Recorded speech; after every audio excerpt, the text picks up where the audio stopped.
Writing is like reading. As you read each paragraph in a tale, you have no idea what will happen next. The story absorbs you to the point you become lost in its plots and subplots, and the story slowly reveals the rest of itself to you. As a child, I could write before I could read. Not with words, but with images. A scene would appear in my head as if in full detail. The tall white mountains beneath a cool blue sky, trees running down it, and a river flowing beneath it with fish as they swam through the glistening liquid, a deer coming through the bushes into the clearing to drink. When I grew older, I knew I had to change my storytelling from drawings in a sketchbook to words, for people who could not understand images. But then my imagination stagnated. I could not think of what to write, nor where to take inspiration from. I would sit in my office staring at my collection of books, the small African masks my family keeps buying me from their holidays, the painted copies on my wall of old masters, and I try to use these stimulants to provoke me into imagining a world inhabited by people whose actions or inactions revealed the truths which previously I had painted. But nothing came to me. Nothing. I could see, hear, smell, and feel nothing.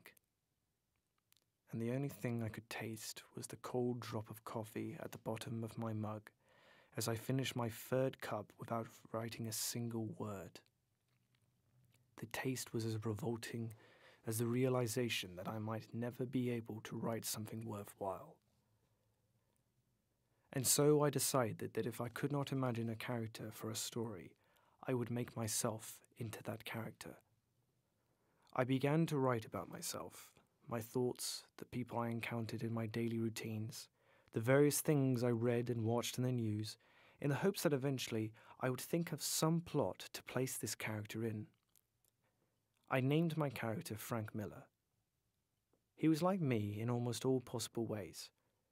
He was average height, his hair and eyes were dark like shadows, but golden in the sunlight. He enjoyed drinking, music, poring through art books, and would constantly receive visitors knocking at his door, asking him if he wanted to go out to a party or a drive to the seaside. "No," he would try to say, "I have to do some writing tonight." But eventually he would agree to join them, only to wake the next morning with a hangover and a terrible sense of guilt that yet again a day had been wasted when he should have been working. Frank soon faced the same problem as I did. For even when he found enough peace, avoided the interruptions, he had no idea what to write either. So being the plagiarist that he was, he began to write a story about himself. His character's name was Richard Give, and he was somehow more like me than even Frank was.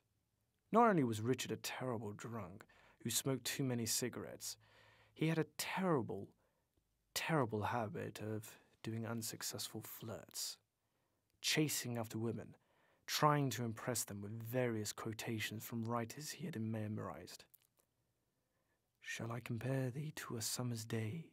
he'd say, only to raise a sarcastic smile on the lips of the woman he tried to chat up. What a terrible line to use. It was probably not even for the woman's benefit that he said it, more for his own, a way to tell himself that he was a writer, that he had read Shakespeare.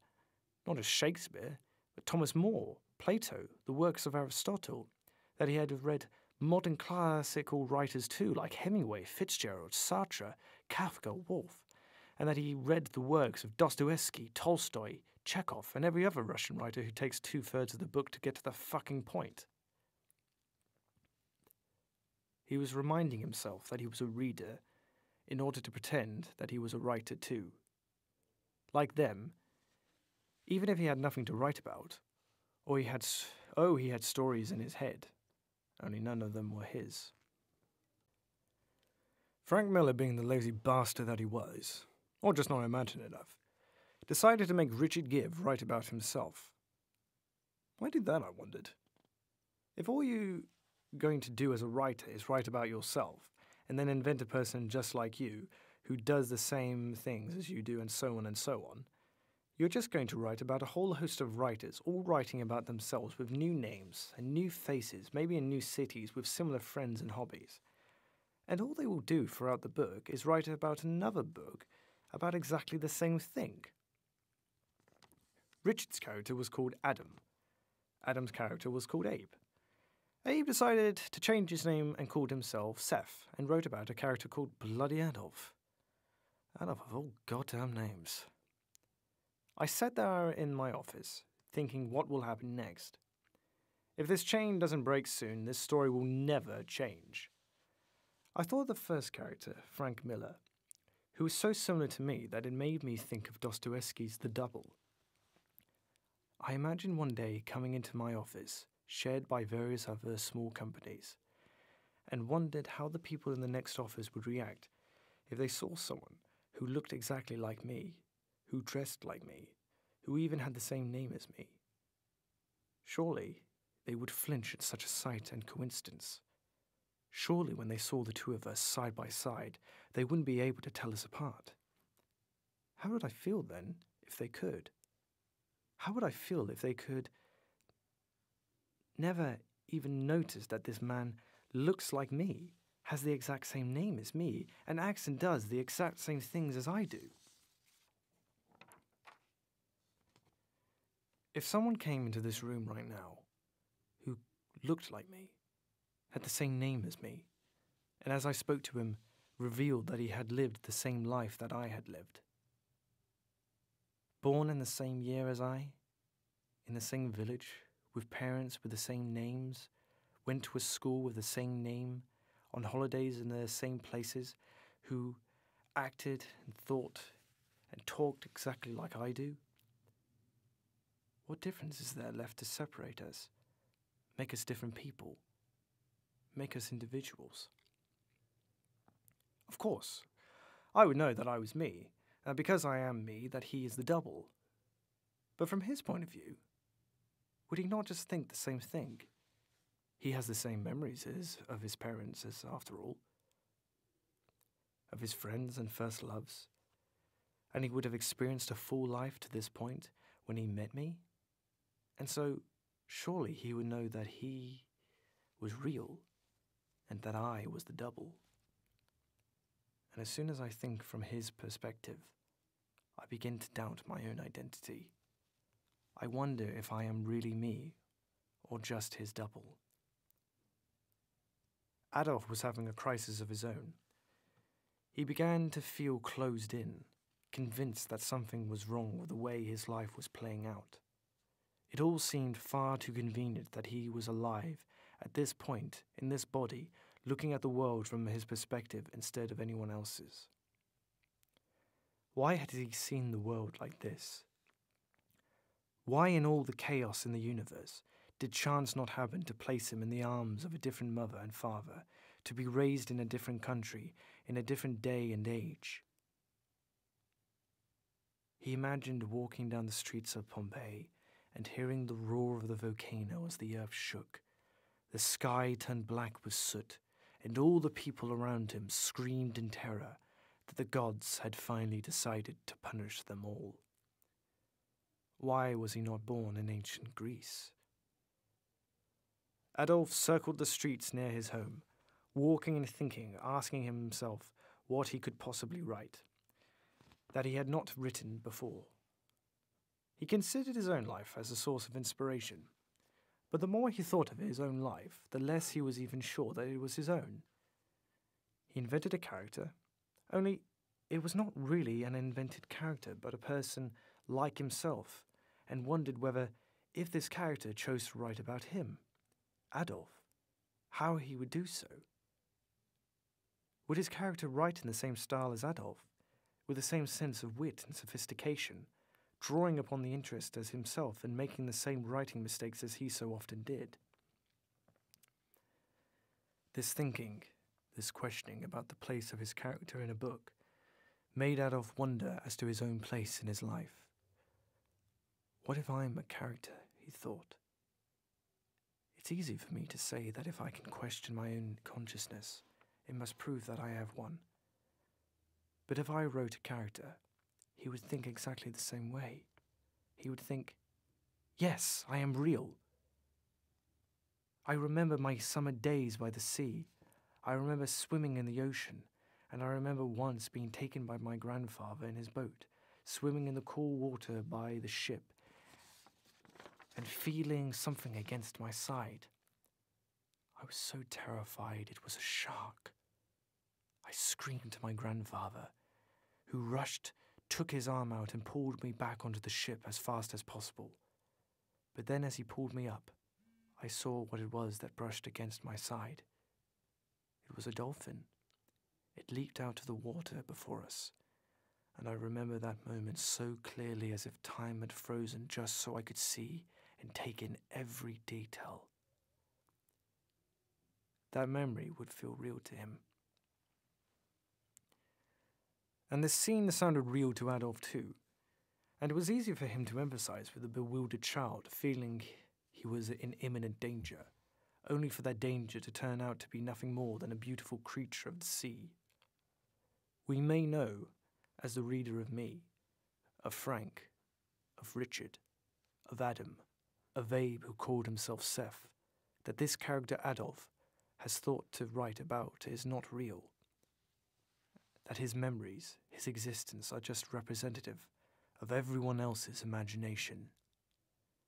But as Adolf pondered upon this for himself, he wondered if this moment in which he had even questioned his own existence was not scripted by some other writer telling a story.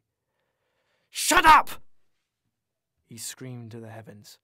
"I'm not screaming to the heavens, I'm screaming at you, you stupid voice! Now shut up and leave me alone!" Seth was quite shocked at seeing his character scream at him like this.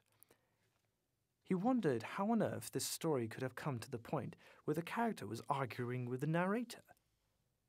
"Who the fuck is Seth?" asked Adolf. "How many goddamn names and voices are in my head?" Why did he write that, Seth wondered. If he had no expectation when he first began to write this story that this was how it would turn out. Adam thought the same. He couldn't understand why Seth had decided to write his character Adolf like this, nor why he would give him the name Adolf. "Well, it's a lot better than Abe, for God's sake," said Adolf. Adolf circled his room in an anxious sweat. This is insane, he thought. This is unbearable. He felt marooned between earth and ice. He wanted the pure logic of the icy world, with all impurities eradicated, reduced to perfect simplicity, to clarity. However, friction does not work on a perfectly smooth surface. To run and jump, to dance and skip, you need a world with all its uncertain roughness. They are not impurities, they are what make the world go round.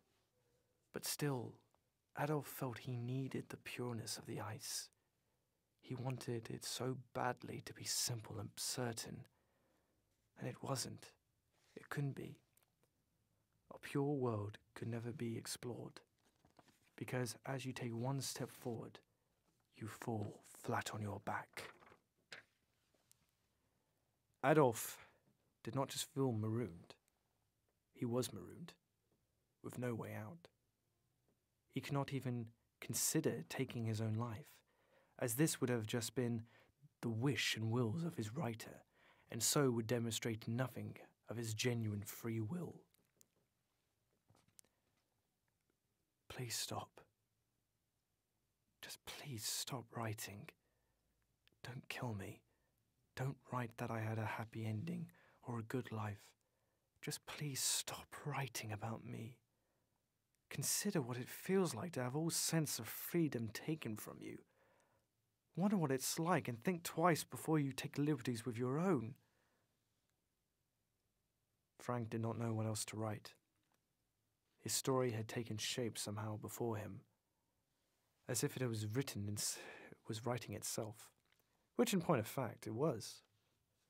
He reviewed the pages he had written, thought long and hard of what he had produced, and then he clicked delete, closed his laptop, pulled out the plug. Tomorrow he might write something better. Tomorrow he might have some idea as to what to write a story about. But today he felt he was either being too clever or not clever enough. I felt sorry for poor Frank, for Adolf, him, them, more so than myself, and more still for whoever may be over my shoulder now, writing about me. Should I thank him or her? Show gratitude for having made me write this short story? He or she probably wrote me in just 4 or 5 pages of a long, drawn-out novel. I hope it does well for him or her. I hope people like me, that I get reviewed well in some magazine. But if there is any sense of justice in his or her writing, my author will write that my short story failed miserably, just as I have written my own characters' endings as being miserable. I made them miserable for a reason. I made them miserable because I am miserable, and I don't see why they should have a good life when I can't enjoy mine. And if there's an author writing about me, about us, about this world we live in, I guess that he or she must be worse off than the rest of us combined, given the amount of pointless shit our stories are filled with.